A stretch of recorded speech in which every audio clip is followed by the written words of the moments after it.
नमस्कार दोस्तों, हर्षित द्विवेदी एजुकेशन में आप सबका स्वागत है। मेरा नाम है विनीत सागर। आज हम डिस्कस करेंगे India first water plus city के बारे में। रिसेंटली इंदौर को इंडिया का पहला वाटर प्लस सिटी का सर्टिफिकेशन मिला है अंडर स्वच्छ सर्वेक्षण 2021। इंडिया जैसे कंट्री में जहां साफ सफाई के मामले में हमेशा प्रॉब्लम्स होते हैं, इंदौर एक एग्जाम्पल बना है for its determination and dedication towards cleanliness. साफ सफाई के मामले में इंदौर डेंसली पॉपुलेटेड होने के बावजूद हमेशा आगे रहा है। इससे पहले भी इंदौर को 4 बार साफ सफाई के मामले में सर्टिफिकेशन मिला है, अवार्ड्स मिला है। Indore city receive this certification from central government on August 11, 2021। यह सर्टिफिकेशन दिया जाता है for maintaining cleanliness in reverse and drains. जितने भी रिवर्स का पार्ट सिटी से बहती है और जितने ड्रेन से जहां से सिटी का सीवेज जाता है, वो सब में क्लीनलीनेस मेंटेन करने के लिए, बेसिकली साफ सफाई मेंटेन करने के लिए इंदौर को यह सर्टिफिकेशन दिया है।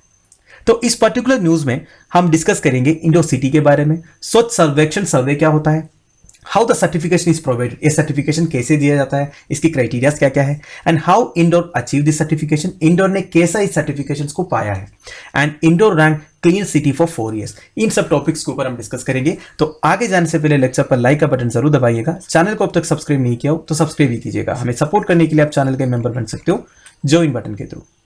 शुरुआत करते दोस्तों सबसे पहले इंदौर के बारे में। देखिए, इंदौर न्यूज में आया है, मैं आपको पहले भी बताया हूं, इस तरह की जब अवार्ड्स वगैरह मिलता है ना, तो आपको उस सिटी का लोकेशन कहां पे है, कौन से स्टेट में है, स्पेशलिटी क्या क्या है, यह सब जानना बहुत जरूरी है। यूपीएससी इस मामले में हमेशा आगे है। मैंने आपको एक बार एक एग्जाम्पल दिया था, जब एक सिटी को स्मोक फ्री सिटी डिक्लेयर किया था, तो एक मैप क्वेश्चन पूछा गया था यूपीएससी उस सिटी के बारे में। वो सिटी उतना फेमस सिटी तो नहीं था, वो कौन सा सिटी है मैं अभी नहीं बता रहा हूं, वो बहुत पहले की बात है।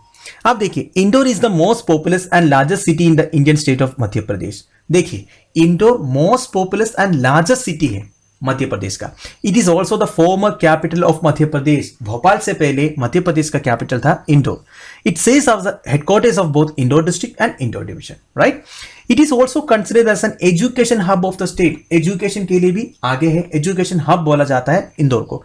Has campuses of both the Indian Institute of Technology and Indian Institute of Management, coveted educational institutions जैसे IIT एंड IIM, दोनों आपको इंदौर में मिलेगा। It is famous for the 7-story Rajwada palace and Lalbagh palace dating back to Indore 19th century Holkar dynasty.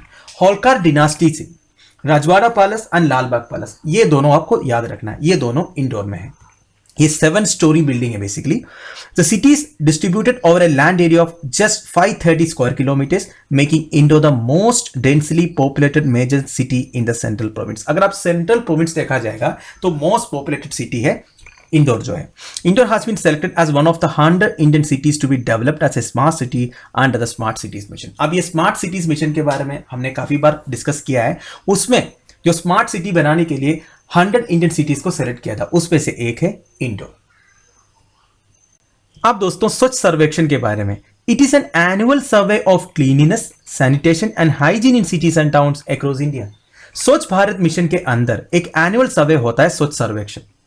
इसमें यह देखा जाता है सिटीज एंड टाउन्स में कैसे क्लीनिनेस मेंटेन होता है, सैनिटेशन मेंटेन होता है एंड हाइजीन मेंटेन होता है, और कंसर्न अथॉरिटीज क्या क्या मेजर्स अडॉप्ट कर रहा है इन तीनों को इंश्योर करने के लिए। मैंने आपको बताया था स्वच्छ सर्वेक्षण इज ए पार्ट ऑफ स्वच्छ भारत मिशन। आपको याद होगा नरेंद्र मोदी जी ने एक बार एक अनाउंसमेंट किया था कि गांधी जी का 150th एनिवर्सरी जब हम मनाएंगे तब इंडिया को एक clean and free of open defecation country बनाएंगे। तभी यह स्वच्छ सर्वेक्षण लॉन्च किया था। मतलब ये इंडिया को clean and free of open defecation बनाने के लिए सिटीज एंड टाउन्स की अथॉरिटीज क्या क्या मेजर्स अडॉप्ट कर रहा है एंड कैसे इसका इंप्लीमेंटेशन कर रहा है, ये चेक करने के लिए बेसिकली एनुअल सर्वे होता है। इसमें से पता चलता है अथॉरिटीज ने कितना काम किया है। फर्स्ट स्वच्छ सर्वेक्षण was held in 2016 across 73 cities. तो पहला स्वच्छ सर्वेक्षण 73 सिटीज में हुआ था। 2020 में सर्वे वाज हेल्ड अक्रॉस 4242 सिटीज। देखिए, जो स्वच्छ सर्वेक्षण है ना, ये लार्जेस्ट अर्बन सैनिटेशन सर्वे है, ये आप ध्यान दीजिएगा। ये जो 2021 में हुआ है, ये 6th एडिशन था। पहले था 2016 में, अब ये 6th एडिशन हुआ 2021 में। अब दोस्तों, how the certification is provided. देखिए, इंदौर को इंडिया का पहला वाटर प्लस सिटी डिक्लेयर किया है। अब एक सिटी को वाटर प्लस सिटी डिक्लेयर करना है तो कुछ कंडीशंस को फुलफिल करना है। Union ministry of housing and urban affairs ने ये कंडीशंस बोला है। क्या है? The city should achieve a satisfactory level of treating the waste water. कहने का मतलब ये है दोस्तों, एक सिटी के जितने हाउस होल्ड है, कॉमर्शियल एस्टैब्लिशमेंट है, मतलब जो शॉप्स वगैरह या शॉपिंग मॉल्स वगैरह है, उसमें से जो वेस्ट वाटर निकलता है वो एनवायरनमेंट में छोड़ने से पहले ट्रीट होना चाहिए। बेसिकली वेस्ट वाटर ट्रीटमेंट होना चाहिए। और क्या लिखा है? To get the certification following criteria has been set. Dirty water should not go into any river और ड्रेन। बेसिकली जो वेस्ट वाटर है वो डायरेक्टली कोई ड्रेन में या रिवर में छोड़ना नहीं चाहिए। 30% of cities sewer water needs to be recycled and reused. ये जो वेस्ट वाटर है इसका 30% रिसाइकल करके, साफ करके रीयूज करना चाहिए। रीयूज मतलब ये नहीं कि पीने के लिए यूज किया जाएगा, ये कोई इरिगेशन पर्पस के लिए, गार्डनिंग के लिए वगैरह यूज करना चाहिए, या फिर ये जो टॉयलेट में फ्लश होता है पानी उसमें भी यूज कर सकता है। Public toilets must be connected to the sewer lines and it must be clean. Public toilets जितने भी है वो सीवर लाइंस में कनेक्ट होना चाहिए and it must B cleaned properly. तो ये सब क्राइटेरिया को फुलफिल करेगा तो एक सिटी को वाटर प्लस सिटी डिक्लेयर किया जाता है, जो इंडोर को रिसेंटली मिला है। अब दोस्तों मैंने आपको वेस्ट वाटर ट्रीटमेंट के बारे में बताया। अब ये वेस्ट वाटर ट्रीट कैसे करते हैं, ये डाउट तो आ गया होगा आपको। देखिए, there are 4 common ways to treat waste water. एक है फिजिकल वाटर ट्रीटमेंट, दूसरा है बायोलॉजिकल वाटर ट्रीटमेंट, तीसरा है केमिकल ट्रीटमेंट एंड चौथा है स्लज ट्रीटमेंट। अब ये एक एक वाटर ट्रीटमेंट में होता क्या है हम डिस्कस करते हैं। देखिए, फिजिकल वाटर ट्रीटमेंट मतलब सिंपल है, इसमें physical methods are use for cleaning the waste water. Physical methods, इसमें कोई केमिकल्स का इन्वॉल्वमेंट नहीं है, फिजिकली हम रिमूव करेंगे वेस्ट को। कैसे? One of the main techniques of physical waste water treatment includes sedimentation. अब ये सेडिमेंटेशन मतलब क्या होता है? देखिए, आपको पता ही है, वेस्ट वाटर को एक पर्टिकुलर टाइम पीरियड के लिए एक जगह में स्टेशनरी रख दो तो क्या होगा, इसमें जो इनसोल्युबल हैवी पार्टिकल्स वगैरह है नीचे आ जाएगा। तो थोड़ी देर बाद क्या होगा, जितने हैवी पार्टिकल्स नीचे आ जाएगा इसको सेडिमेंटेशन बोलते हैं, ऊपर वाला पानी जो है वो साफ है। ठीक है, तो एक होता है फिजिकल वाटर ट्रीटमेंट का एक टेक्निक।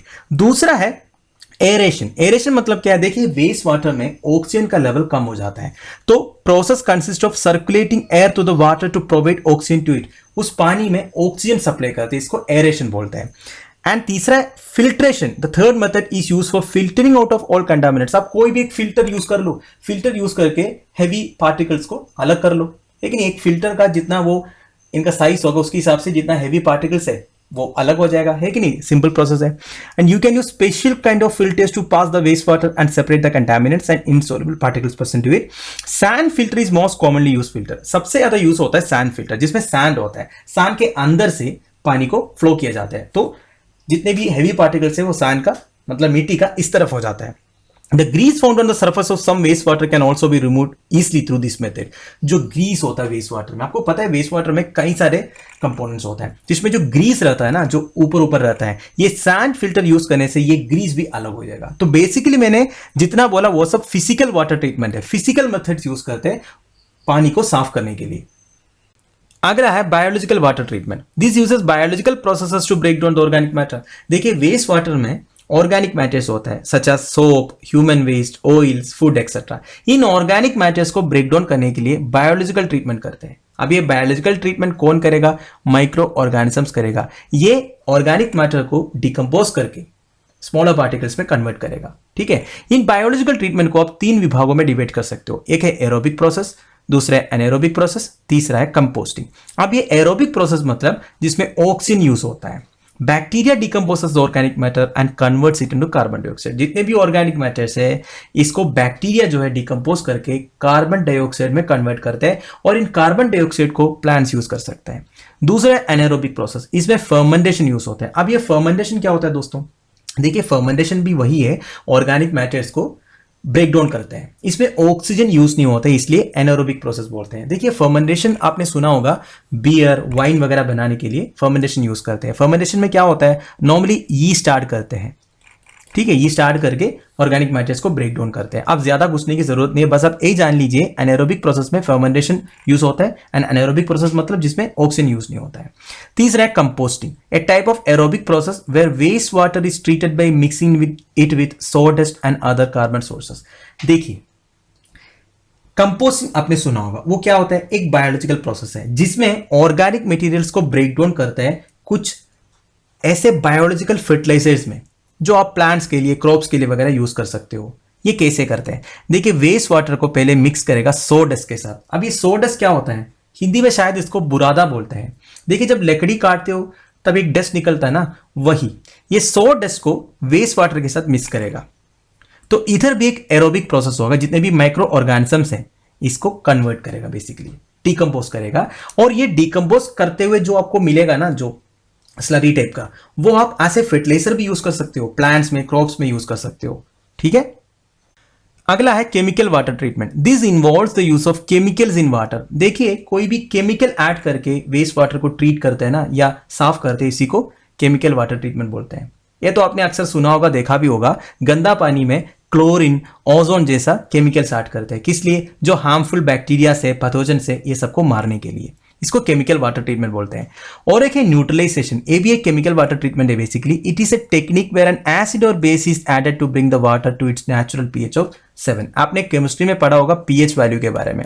ये 0 to 14 रहता है। 0 to 7 मतलब एसिडिक हो गया, एंड 7 to 14 मतलब क्या है? अल्कलीन हो गया। पानी का पीएच लेवल जो है 7 होना चाहिए, मतलब न्यूट्रल होना चाहिए। अब अगर वेस्ट वाटर एसिडिक है तो उसमें अल्कलीन ऐड करेगा, अगर अल्कलीन है उसमें एसिड ऐड करेगा। बेसिकली पीएच वैल्यू को 7 में लाना है। ये भी एक टाइप का केमिकल वाटर ट्रीटमेंट, इसको न्यूट्रलाइजेशन बोलते हैं, राइट। अगला है स्लज ट्रीटमेंट। देखिए स्लज मतलब क्या होता है? वेस्ट वाटर को या सीवेज वाटर को ट्रीट करके जब आप प्योर वाटर बना देते हो तो आप क्या करते हैं? बेसिकली वेस्ट वाटर में जितना वेस्ट था उसको निकाला। बेसिकली जो इनसॉल्युबल पार्टिकल्स है, हैवी पार्टिकल्स है, ऑर्गेनिक पार्टिकल्स है, ये सबको आपने निकाल के वेस्ट वाटर को प्योर वाटर बना दिया। आप ये जो वेस्ट वाटर या सीवेज वाटर से जो वेस्ट आपने निकाला ना, उसी को स्लज बोलते हैं। They are the residual semi solid material that is produced as a by product during sewage treatment. Sewage treatment के टाइम पर जो बाई प्रोडक्ट बनता है उसी को बोलते हैं स्लज। अब ये स्लज को ट्रीट करना बहुत जरूरी है। स्लज सबसे ज्यादा खतरनाक होता है क्योंकि इसी में सबसे ज्यादा ऑर्गेनिक मटेरियल्स हैं। क्योंकि वेस्ट वाटर में जो वेस्ट था वही है स्लज, तो इसको ट्रीट करना जरूरी है ना। तो इसी को जब ट्रीट करके छोड़ते हैं ना, इसको स्लज ट्रीटमेंट बोलते हैं। वैसे दोस्तों बताएगा तो ये जो स्लज ट्रीटमेंट है एक बहुत बड़ा प्रोसेस है, इसमें कई सारे लेवल्स वाला होता है, इतना डीप जाने की जरूरत नहीं है। बस आप ये जान लीजिए, sewage sludge treatment describes the processes used to manage and dispose of sewage sludge produced during the sewage treatment. Sewage treatment में जब आप वेस्ट को अलग करके स्लज बना देते हो, इस स्लज को ट्रीट करना, इसी को बोलते हैं सीवेज स्लज ट्रीटमेंट। अब दोस्तों how indoor achieve the certification. Indoor ने ऐसा स्पेशली क्या किया ये सर्टिफिकेशन मिलने के लिए?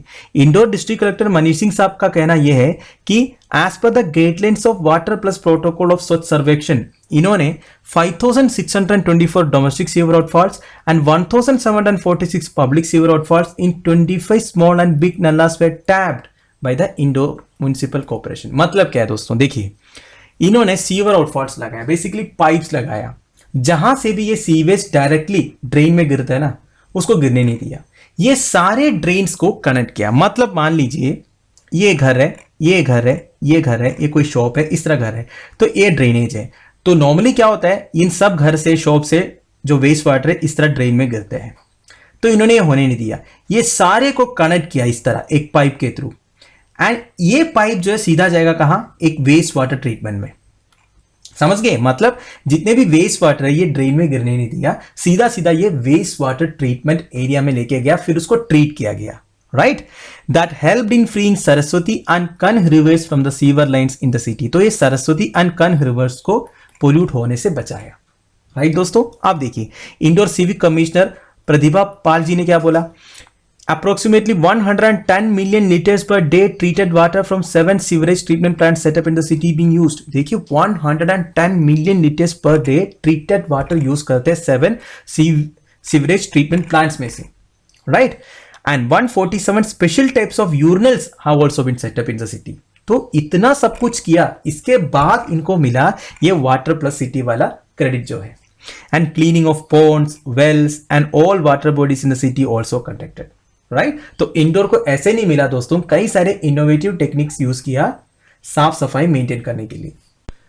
तो दोस्तों finally for the 4th year in a row Indore has been ranked the cleanest city in the country according to Swachh Survekshan 2020 report. तो 4th year in a row indoor को ये क्रेडिट मिल रहा है, ठीक है। हैट्रिक भी हो गया, ये 14 बार है cleanest city of India indoor को डिक्लेयर किया गया। आप देखिए स्टेट ऑफ क्लीननेस का रिपोर्ट इधर है कि 100 अर्बन लोकल बॉडी से ज्यादा वाला स्टेट्स में से सबसे टॉप पोजीशन मिला है छत्तीसगढ़ को।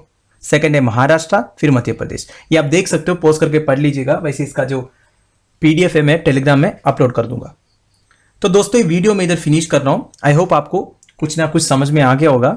आप लोगों की वैल्यूबल सजेशंस एंड कमेंट्स आप मुझे प्लीज कमेंट बॉक्स में बता दीजिएगा आपको समझ में आ रहा है या नहीं। So thank you for watching, bye bye, have a nice day.